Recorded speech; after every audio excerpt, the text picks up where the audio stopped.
여러분 안녕하세요. 한국금거래소TV 금알람의 송종길입니다. 제가 지난주에 해외 출장을 다녀왔습니다. 아시아 퍼시픽 프리셔스 메탈스 컨퍼런스라고 해서 싱가포르에서 있는 컨퍼런스였는데요.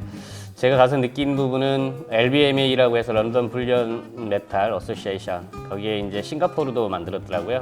SBMA 싱가포르 불리언 메탈 어소시에이션, 한국에는 KBMA가 만들어지면 좋지 않을까라는 생각을 가졌고요. 많은 그 참여 업체들과 미팅을 하면서 체감했던 부분은 플랫폼을 이용한, 그러니까 호가 거래, 귀금속이라든지 베이스 메탈, 마이너 메탈이라고 표현을 하는데요. 플랫폼을 통한 호가 거래, 주식 투자하듯이 하는 플랫폼과 그다음에 이제 개인 간 직거래를 하는 플랫폼이 개발이 돼서 하다못해 이제 동남아 국가인 태국이나 호주나 그다음에 싱가포르에서도 거래되고 있는 것을 확인을 할 수 있었습니다.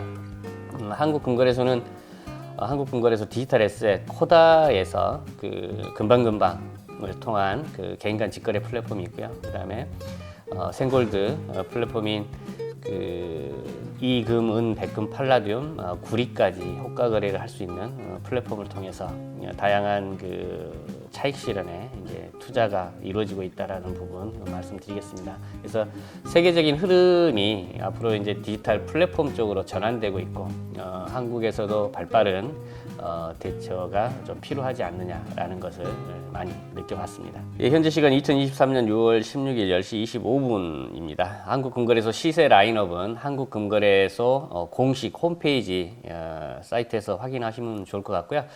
24K 순금 같은 경우는 부가세 포함해서 고객이 구입할 때 34만 3천 원 하고 있고, 고객이 차익 실현 목적으로 내다 팔 때 29만 5천 원 쳐드리고 있습니다.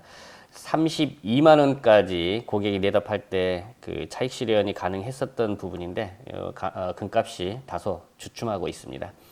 플래티늄 같은 경우는 돈당 17만 1천 원에 구입 가능하겠고, 한국금거래소 플래티늄 바 기준 돈당 14만 원 쳐드리고 있고, 실버는 돈당 4,310원 구매 가능하겠고, 한국금거래소 실버바 기준 차익 실현 구매는 돈당 3,310원 쳐드리고 있습니다.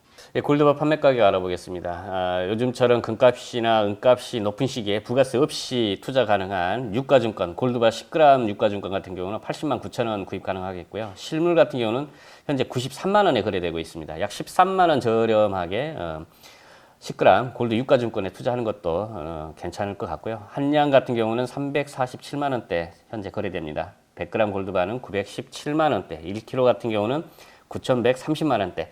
5월 초에 1억이 넘어간 거 비교하면 거의 800만 원, 900만 원 가까이 금값 1kg 판매가는 하락한 것을 알 수 있겠습니다. 실버 유가증권은 106만 원에 거래되고 있고요. 1kg 실버바 실물은 118만 원에 거래되고 있습니다. 약 12만 원 정도 저렴하게 실버 유가증권에 투자하는 것도 나쁜 방법은 아닐 것 같고요. 자, 50개 묶음 판매는 5,920만 원, 100개 묶음 판매는 1억 1,800만 원대 거래 가능하겠습니다. 이 대한민국을 방문하는 관광객 대상 새로 나온 그 불리언 메달 실버 1온수짜리인데요. 대한민국 무궁화꽃이 되어 있고요. 독도도 표기되어 있습니다. 그래서 해외 바이어라든지 대한민국에 방문하는 그 해외 친구들한테 이 실버 불리언 1온수짜리 메달 그 판매 선물로 증정해 보는 것도 나쁘지는 않을 것 같습니다. 한 주간의 시세 변화, 그 다음에 어떤 이슈가 있었는지와 해외 전망 기사까지 함께 아우러서 말씀을 드리겠습니다. 월요일 시작은 그람당 기준가가 81,300원, 돈당 가격은 30만 4,800원, 실버 같은 경우는 1,010원을 했습니다. 수요일이 한 주간에 가장 낮은 그람당 기준가를 보였고요. 79,300원, 돈당 가격은 30만 원이 무너져서 29만 7천원, 실버는 970원 그람당 기준가 보였습니다. 오늘 같은 경우는 다행히 8만 원대를 회복했고요. 돈당 가격도 30만 300원대, 실버 같은 경우는 그람당 기준가 980원을 보였습니다. 플래티늄도 다소 하락한 4만 720원대 보였고요. 팔라듐 가격은 5만 7,200원대 나타냈습니다. 텍스 스트리트 보도 자료입니다. 유럽 중앙은행 ECB의 매파적 금리 인상이 계속되고 있고요. 미 거시경제 데이터들은 미 연준의 매파적 경고에 대한 두려움을 희석시키면서 금리 인상은 없을 것이라는 낙관론이 증가되고 있답니다. 달러 인덱스는 0.8% 정도 하락했고 10년물 미국 국채 금리는 전일 대비해서 2.15%, 그다음에 2년 국채 금리는 전일 대비해서 1.44% 하락했고 반대로 달러 가치가 하락하니까 국제 금값은 상승을 했습니다. 인베스팅에서 발표한 회의 자료 한번 보겠습니다. 유럽 중앙은행의 8회 연속 금리 인상에 달러는 또 상대적으로 약세를 보였고요. 연준이 금리 동결 결정을 내리지만 유럽 중앙은행들은 추가 금리 인상으로 유로화가 강세를 보이면서 이제 하락했다라고 하고요. 이 기준금리를 동결함에 따라서 금융시장 내 안전자산 수요가 커진 점은 달러의 약세 요인으로 작용을 하고 있다고 합니다. 포춘코리아 또 발표자를 한번 보겠습니다. 골드만삭스 CEO는 미 금리 인상으로 대출 비중 높은 상업용 부동산 시장 위기 경고를 하고 있고요. 금리가 오르면 대출 비중이 큰 상업용 부동산은 더 위태해지고 골드만삭스 분석가들은 채무자들의 순이익이 줄어들 수 있으므로 부채를 감당하지 못할 수도 있다고 보고 있습니다. 이 골드만삭스 보고서는 부동산에 닥쳐올 이익이 세 가지 중에 첫째, 상업용 부동산 대출자들은 더 높은 이자율을 견뎌야 한다. 둘째, 향후 대출 기준이 더 강화될 예정이다. 셋째, 그로 인해 재융자가 어려워질 것이다 라고 보고 있습니다. 이 큰손이라고 해야 되나요? 한국에서도 부동산에 대한 문제가 요즘 많이 이슈화되고 있잖아요. 아무튼 어려운 시기입니다. 금리 인상이 됐다라고 하는 것은 이자 부담도 가중이 되고 있고 부도날 가능성도 높아지고 있고 이런 문제들에 대한 골드만삭스 CEO의 멘트였습니다. 키코 뉴스입니다. 터키 중앙은행은 4월, 3월에 100톤 정도의 금 매도 후 5월에 63톤 정도의 금을 추가 매도를 했답니다.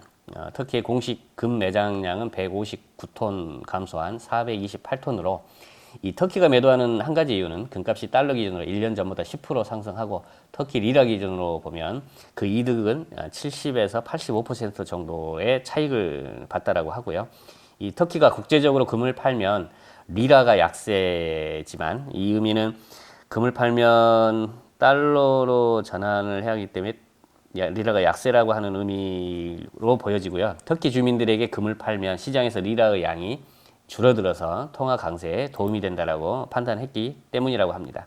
아시아타임 기사 내용입니다. 달러와 금값이 반대로 움직이는 코릴레이션이 무너지고 있다고 합니다. 달러 약세가 보이면 금값이 상승하고 달러가 강세를 보이면 금값이 하락했던 패턴이 무너지고 있다. 이런 개념인 것 같고요. 신흥국 외환보유고 다변화로 금값 더 오를 것이고 러시아 우크라이나 전쟁 터지면서 러시아 외환보유고 절반이었던 미국 국채가 동결되면서 중국이나 남미 등 미국과 우호적이지 않는 비우호 국가들이죠. 국가들이 미 국채 대신 금을 매입하는 양이 많이 늘어나는 지정학적 이슈가 개입되면서 달러랑 무관하게 금을 살 수밖에 없는 상황에 이 신흥국 중앙은행 외환보유고 다변화가 지속될 전망이라고 합니다. 중앙은행들의 금 매입량이 앞으로 늘어날 것이라는 이야기가 되겠고요. 금 매입량이 늘어나면 당연히 금의 가치는 상승이 된다라고 하는 의미가 되겠습니다. 키코 뉴스입니다. 금값의 우상향에 관련된 내용이라 말씀을 드리겠습니다. 미 재무부는 연말까지 1조 달러 국채 발행을 할 것이고 이는 금융시장을 파괴할 것이다라고 하는 내용이 되겠고요. 예상치 못한 블랙스완으로 금값 상승 요인으로 작용될 것이다 라고 하는 부분, 그 다음에 미 재무부가 현금을 확보하기 위해 대규모 국채 발행에 나서며 오는 9월 말까지 약 8,500억 달러, 우리나라 돈으로 1,111조 5천억 원으로 보여지고 있고요. 이는 국채 발행을 할 것으로 전망이 됨에 따라 올해 말까지의 발행 규모는 1조 8천억 달러, 우리나라 돈 1,438조 4천억에 해당이 된다고 합니다. 이 부분이 예상이 된다라고 하네요. 이 부분이 금값 우상향 요인으로 볼 것이다 라고 하는 키코 뉴스가 되겠습니다. 초이스 뉴스입니다. 기름값은 배럴당 국제 유가는 하락하고 있는데 국내 기름값 하락폭은 왜 그렇게 더딘지는 잘 모르겠습니다. 관심 있는 분들 위해서 말씀드리겠습니다. 자, 국제 유가는 공급 확대 및 수요 약화 전망에 폭락을 하고 있고요. 이 서부 텍사스유는 배럴당 67.07달러, 4.42% 하락했다고 하네요.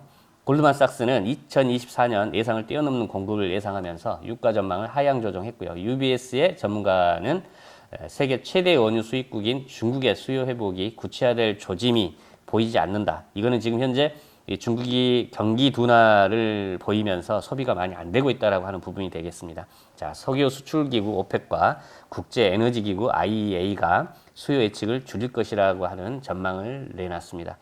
우리나라 유가 제발 좀 많이 하락했으면 좋겠습니다. 로이터 뉴스입니다. 앞서 중국의 경기 둔화를 언급했었는데요. 지금 현재 중국 상황입니다. 중국 디플레이션, 이 경제 둔화로 시장 불안정성이 확대되고 있다고 합니다. 중국 공장들의 수요 감소로 팔라듐 가격이 4년 만에 최저치로 하락했고요.